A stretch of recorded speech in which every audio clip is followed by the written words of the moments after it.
Plan ചെറുതായിട്ടൊന്ന് പാളി. ചെറുതായിട്ടല്ല, മൊത്തത്തിൽ തന്നെ പാളി. കാര്യങ്ങളെല്ലാം വർക്കൗട്ട് ആക്കാൻ പറ്റുന്ന ഏറ്റവും നല്ല ചാൻസ് ആയിരുന്നു. ജാമ്യമില്ലാ കുറ്റം ചുമത്തി അവനെ അകത്ത് കിടത്താൻ കിട്ടിയ ഗോൾഡൻ ചാൻസ്. അതുവിടെ പോയത് പോയി. നഷ്ടപ്പെട്ടതോർത്ത് ദുഃഖിച്ചിരുന്നിട്ട് കാര്യമില്ലല്ലോ. ഇവിടെ നിന്നുകൊണ്ട് പുതിയ തന്ത്രങ്ങൾ മെനയണം. അവസരം കിട്ടുമ്പോ ഇതുപോലെ മർമ്മം നോക്കിയൊരു പണിയങ്ങ് പണിയണം. അതിൽ തീരണം മാണിക്കോത്ത ഇളമുറ തമ്പുരാൻ. ഇവിടെ നിന്നുകൊണ്ട് ഇനി എനിക്കതിന് കഴിയും തോന്നില്ല. ഞാൻ ഇനി ഇവിടെ നിന്നാ എന്നെ ശിവൻ കൊന്നുകളെ. അത്രയേറെ പക അവനിപ്പോ എന്നോടുണ്ട്. അതൊക്കെ സ്വാഭാവികമല്ലേ? കൂടിയതിനും വിഷമുള്ള പാമ്പുകളെ കൊല്ലാൻ പോകുമ്പോ ചില ഇരുത്തുള്ള കാരണവന്മാര് പറയും ഒറ്റയടിക്ക് കൊല്ലണമെന്ന്.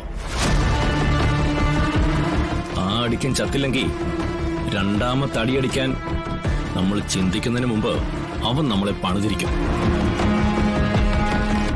ഇതിപ്പോ മുറിവേറ്റ പാമ്പിനെ പോലാ ശിവന്റെ അവസ്ഥ.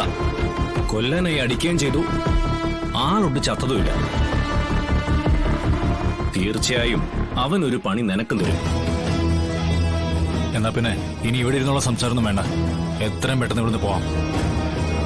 എന്തിനാ ഇങ്ങനെ ധൃതി പിടിക്കുന്നേ? ശിവൻ വരുമെന്ന് ഓർത്തിട്ടാണോ? വരുന്നെങ്കിൽ വരട്ടെ. ഒന്ന് മുട്ടാനായിട്ട് ഞാനൊരു അവസരത്തിന് വേണ്ടി വെയിറ്റ് ചെയ്യുക.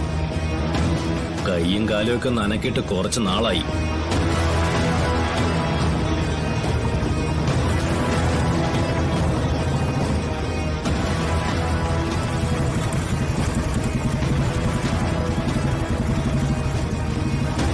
കയ്യും കാലും അനക്കഴിഞ്ഞ അവസരം കാത്തു നടക്കണ്ട. അവന്താ വന്നു.